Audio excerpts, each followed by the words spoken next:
बालिपारा गामियाव मोनसे लामा बेखेवनाय हाबाफारि लादों नाथाय बेजों लोगोसे रायजो राजाफोरजों सावरायनाय आरो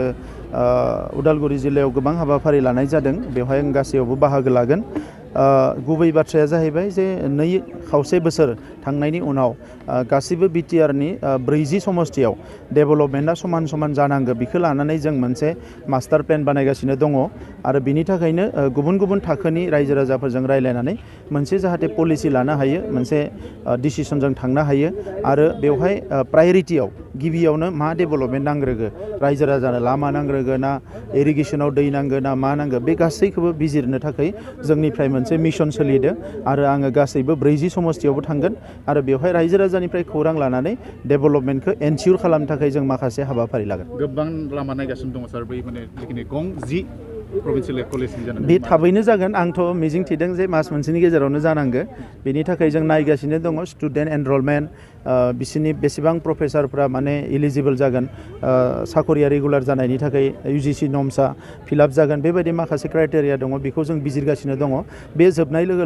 लोगो जों डिक्लेयार खालामगोन अब्लाबो टेटनि माखासे आनजादाव माने फोसावबाय नाथाय खिन्थु बिथांमोनखौ दायो मखौ खालामनायनि राहाया मा लादों जोंहा माखासे पोस्ट दङ भेकेन्ट पोस्ट बिनि SIU मोनाखै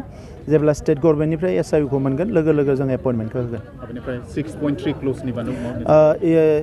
दासिम कलेज गंजि कलेजनि उनाव माखासे हायर सेकेन्डारि आरो माखासे हाई स्कुल प्रभिन्सियेलाइज खालामनायनि प्रक्रिया बा प्रसेसखौ चिफ मिनिस्टार बिथाङा बावैसो एबसु साहित्य सभा रायलायनायाव बेखौ फोसावदों दा बे हिसाबै जोंनिफ्राय जोङो डेटाफोरखौ थिक खालामगासिनो दङ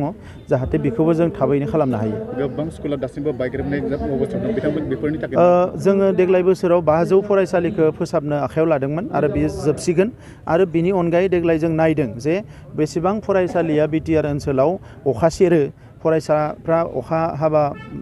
क्लास खालामनो हाया बेखौ नोजोर बोनानै गासैखौबो जों लानानै जोङो देग्लाय खमसे खम 1700 फरायसालिखौ रिपेयारिं खालामनो नागिरदों जाहाथे